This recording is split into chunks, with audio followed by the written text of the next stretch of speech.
Welcome and thanks for stopping by. I'm Digital Micro. You're on the Digital Micro Trading Journal channel, and we're going to do a weekend review for ES and US dollar price action levels. But before I get into that, I want to just go over the baseline 2-year Treasury 5081, how we ended non-farm payroll Friday 5081, 10-year 4.795. So what I'm looking at is a 28 basis point and change differential. Crude oil ended up 82.80 and the dollar 106.10. So yeah, it went down on Friday for the week, but we're still at elevated levels. Comparative analysis. So the VIX lost 5.6 on Friday, 17.45. Going into Monday, I want to have an idea of these levels here. That's not anything that is going to give me a trade idea, but I want to just, again, focus on where we are with rates, where we are on the spreads, and the dollar and the VIX. So one factoid for the week was non-farm payroll Friday, last Friday, 116 handles range, way above Thursday's prior 44.5 and the 3-day average of 63. So that's something. So before I go into the charts, just want to look at again how outsized that range level was for Friday non-farm payroll. So I'm sure a lot of people got hurt because it was two stages. We had a sell stage and a buy stage at the end of the day, and we closed at the upper level. So let's go to the charts.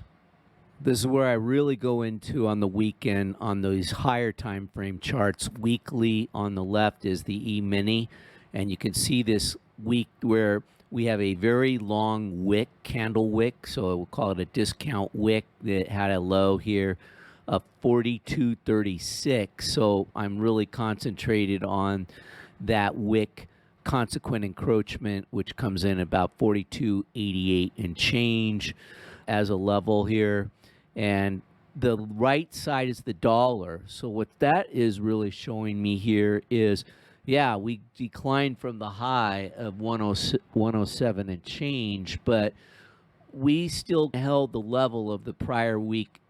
So we were in the upper quadrant for sure of the prior week on that green bar. So to me, with rates still being high, and we could argue the non-farm payroll numbers were so good that the Fed could still have room to keep hawkish on keeping rates high for longer than anticipated, I do think we could still head higher on this dollar. I don't think we're done, and I'm just going to watch it. But the bottom line here, this does not look bearish to me at all on the weekly chart. And I'm not necessarily a bull on the left chart here with the ES mini. So I'm just going to start with the lower time frames. But again, these are higher time frame weekly charts, ES on the left, dollar on the right.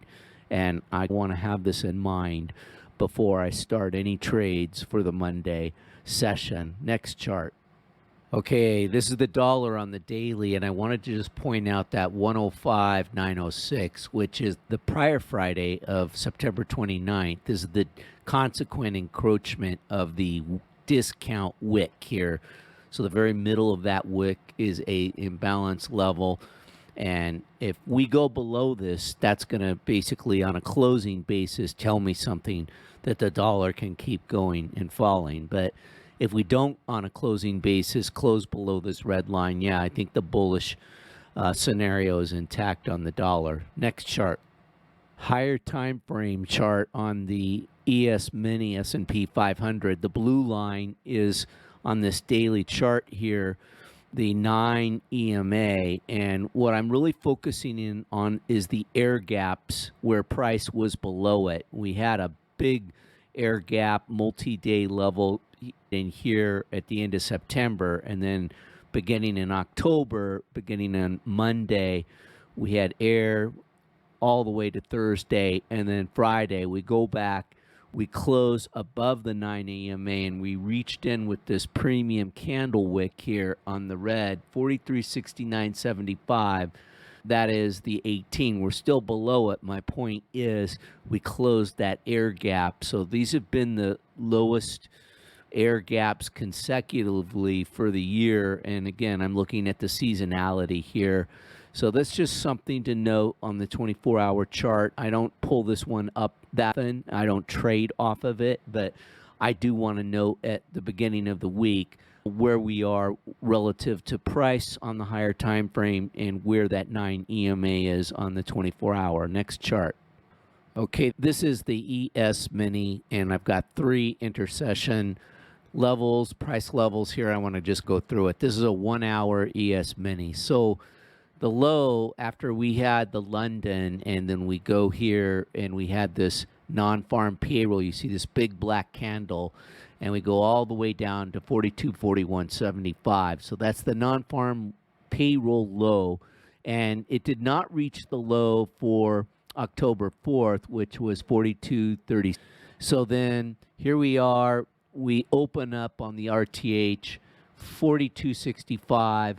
We go back up. I told you that blue line 42.77 in the prior video. I really like that level, so we did go and slice through that 42.77 level like a hot knife through butter, and then we come right back screaming above it in the AM RTH level, and we build this yellow rectangle fair value gap, and it's just a breakaway gap because we had a buy side imbalance, sell side inefficiency, and basically I've got some purple 15-minute fair value gaps. The second one up here is what I'm looking at, and that's the Monday new week open gap low, and I pointed that out in the prior video. Is if we could get back up to these new week open gaps, we had a big spread. That's 43.2925 on the low, and the high for the week on the new week open gap was 43.49. 43.49, 10-2 new week open gap, and you can see we cleared above it. The PM high for the RTH session 43.58.25. 43.58.25 PM high. PM low 7.25, and the close comes in for the RTH at 43.45.75. So I've got everything marked down. I just basically want to give it Monday Globex, let it basically do what it needs to do. Maybe not do anything. There's no real news till Wednesday. That's a big inflation number, FOMC minute day on Wednesday. So I'm going to take my time, watch the charts, hunt for a setup potentially in Monday and Tuesday AM, and then let it ride for Tuesday. I should not be trading in the afternoon of Tuesday and watching for higher volatility for Wednesday. So that's a setup here. Again, this is an ES 1-hour chart, and I just want to see how we have the flavor of Monday and how we open, especially with the new week open gap. Are we going to open inside? Is there going to be any unforeseen events that are happening across the world that may impact? I'm going to watch for all of that and be in no rush here following last week. Again, it's all about the ROI payout and also the NAV increase, and being in no way in a state of mind where I'm in a rush at all. Thanks so much for watching. Appreciate you liking and subscribing if you've not already done that. Help support the channel. Thanks. Take care. Aloha. Bye.